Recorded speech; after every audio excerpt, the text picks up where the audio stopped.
ছাত্র জনতার যে আন্দোলন, সেই আন্দোলনের ফলশ্রুতিতে পুলিশের উপরে গুলি করেছে। তারপরে পুলিশ সেখানে তাদেরকে নিজেকে রক্ষা করার জন্য চেষ্টা করেছে। একটা পর্যায়ে তার মুখে গুলি লেগেছে। আমার বক্তব্য হলো যে পুলিশ তাদেরকে গুলি করে নাই। ছাত্র জনতা তাদের দেশীয় অস্ত্র এবং আগ্নেয়াস্ত্র ব্যবহার করেছে পুলিশদের উপরে। সেই ছোড়া গুলিতেই এখানকার ছাত্র জনতা যারা আহত হয়েছে সেইখানেই তারা মৃত্যুবরণ করেছেন, এটা আমি বলেছি। আর একটি কথা বলেছি, পুলিশ মারা গেছেন এখানে 10, 12, 13, 14 জন পুলিশ মারা গিয়েছে, একথাও আমি বলেছি, এবং সেটা ছাত্র জনতার গুলিতে। না, আপনি ডিসক্রেডিট করতে পারছেন কিনা বলেন। আমি আজকের তারিখটি ছিল সূচনা বক্তব্য, প্রসিকিউশন পক্ষের সূচনা বক্তব্য এবং সাক্ষীদের সাক্ষ্য এবং জবানবন্দির জন্য। সূচনা বক্তব্যের পরবর্তীতে একজন সাক্ষী কি বর্মন জানি খোকন চন্দ্র বর্মন নামে একজন সাক্ষী, যিনি PW1 হিসেবে সাক্ষ্য প্রদান করেছেন, জবানবন্দি প্রদান করেছেন। জবানবন্দিতে উনি বলেছেন, হইচই করলে কীভাবে বলবো, হইচই করেন না। জবানবন্দিতে উনি বলেছেন উনি একটি বেসরকারি প্রতিষ্ঠানের মাইক্রোবাস চালক।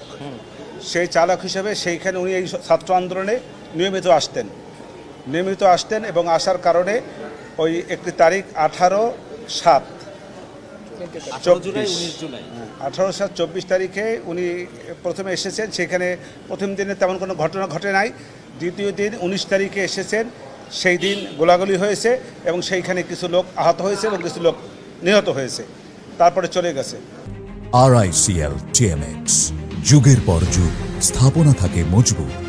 এবং পরবর্তীতে 5ই আগস্ট উনিও ওই দিনও এই আন্দোলনের সঙ্গে ছিলেন এবং আন্দোলনে থাকাকালীন সময় একটা পর্যায়ে ওনারা যখন সাইনবোর্ড এলাকায় আসেন তখন ওনাদেরকে পুলিশ বাধা দেয়।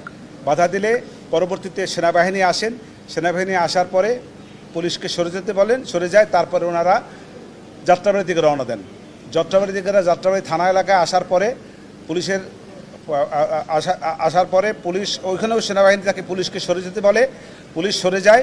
পরবর্তীতে সেনাবাহিনী যাওয়ার পরে পুলিশ তাদের উপরে আবার নতুন করে আক্রমণ চালায় এবং সেখানে গুলি করে এবং সেই গুলিতে বেশ কয়েকজন ছাত্র জনতা মারা যায় এবং ওনার গায়েও একটা পর্যায়ে গিয়া গুলি লাগে। ওনার কাছাকাছি এসে ওনার মুখে গুলি করে, এটা উনি বলেছেন।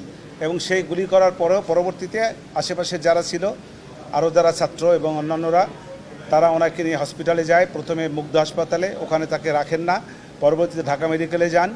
তৎপরবর্তীতে ওনারা প্রাথমিক চিকিৎসার পরে মিরপুর ডেন্টাল হাসপাতালে ওনাকে পাঠান। তারপরে 10 দিন চিকিৎসার পরে উনি এসে বার্ন ইনস্টিটিউটে ভর্তি হন। সেইখানে চিকিৎসার পরে একটা পর্যায়ে ওনাকে রাশিয়া প্রেরণ করা হয়।